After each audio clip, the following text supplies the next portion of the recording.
ব্ৰহ্মপুত্ৰৰ পাৰত মহিলাসকলৰ কৃষি বিপ্লৱ দেখুৱাই আছো ND24 দৰ্শকসকলক।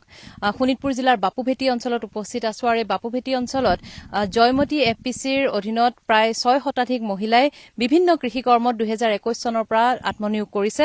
আমি বৰ্তমান উপস্থিত আছো তেওঁলোকৰ বিলাহী খেতিত। তেওঁলোকে যিহেতু বিভিন্ন খেতি কৰিছে, ধান খেতিৰ লগতে সৰিয়হ, আলু, ৰঙালাও, কেৰেলা এনেধৰণে বিভিন্ন খেতি কৰিছে। আমি বৰ্তমান বিলাহী খেতিত উপস্থিত আছো।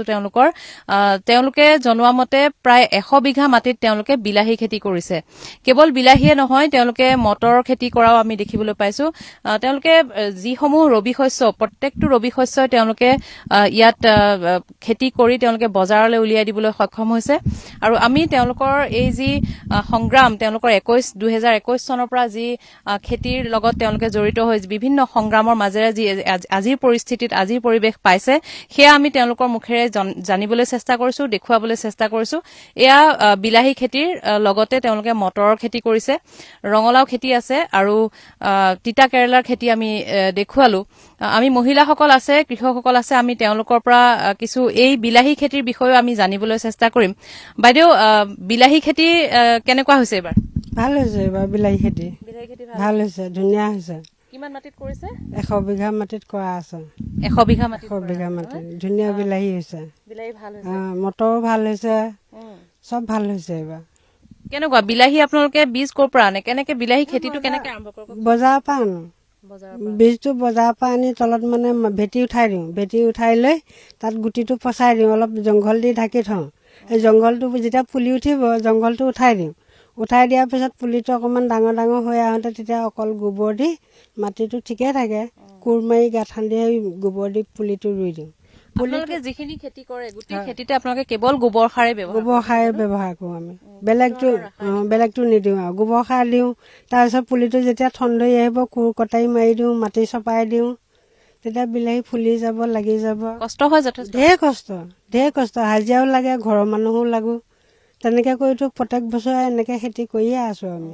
কিমান বজাৰলৈ কিমান ওলাই যায়? বজাৰলৈ ওলাই 2 কুইণ্টেল, 4 কুইণ্টেল, 5 কুইণ্টেল ভাগে ভাগে লৈ যায় আৰু বস্তুবিলাক।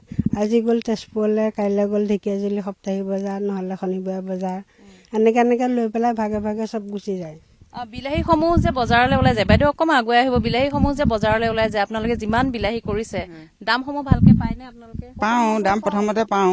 আমাৰ মানে কি হয়, কোনোবা সময়ত মানে 20 কুইণ্টেলো ওলাই যায়, কোনোবা সময়ত 10 কুইণ্টেল ওলাই যায়। তাৰপৰা যেতিয়া মানে গছটো হেৰি হৈ যায়, মানে বিলাহীটো মানে দামটো কমি যায়, মানে তেতিয়া 2 টকা 3 টকা কেজি। তেতিয়া মানে ধৰ আমি নিচিঙো আৰু বিলাহীটো। কি কৰিব নো 2 টকা 3 টকা কেজি, ইমান কষ্ট হাজিৰা মানুহ দি পেলাই হেৰি কৰি পেলাই।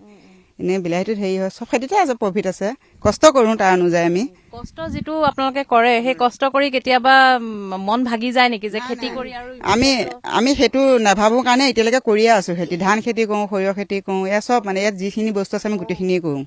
কষ্ট হয়, আমি হাজিৰা কৰি খালেও আমি সেইখিনি মানে আমি খেতিটো এৰি নিদিওঁ। বছৰৰ যিখিনি খেতি লাগে প্ৰত্যেকটো খেতি আপোনালোকে কৰে? প্ৰত্যেকটোৱে কৰোঁ, হয়। আমি প্ৰত্যেকটো কৰোঁ। অসুবিধা নাই। তেনেকৈ চাপৰি এতিয়া মাল ওলাব, তেনেকৈ আকৌ দুদিন ক'ৰবাত হাজিৰা কৰিব যাম, তেনেকৈ চলিব লাগিব আমি খেতি কৰা মানুহ যদি। কিন্তু আপোনালোকে খেতিটো এৰিব বিচৰা নাই। এনেধৰণে আমি দেখুৱাইছো যে জয়মতী FPCৰ অধীনত যিসকল মহিলাই কৃষি বিপ্লৱৰ সূচনা কৰিছে বুলি আমি ক'ব বিচাৰিছো, তেওঁলোকে কিন্তু যথেষ্ট কষ্টৰ মাজেৰে, যথেষ্ট সংগ্ৰামৰ মাজেৰে, ইয়াত যিহেতু হাতীৰ উপদ্ৰৱো আছে, কিন্তু সেই সংগ্ৰামখিনিৰ মাজেৰেও তেওঁলোকে কৃষি কৰি গৈছে। তেওঁলোকে খেতি পথাৰখন কিন্তু এৰিবলৈ বিচৰা নাই।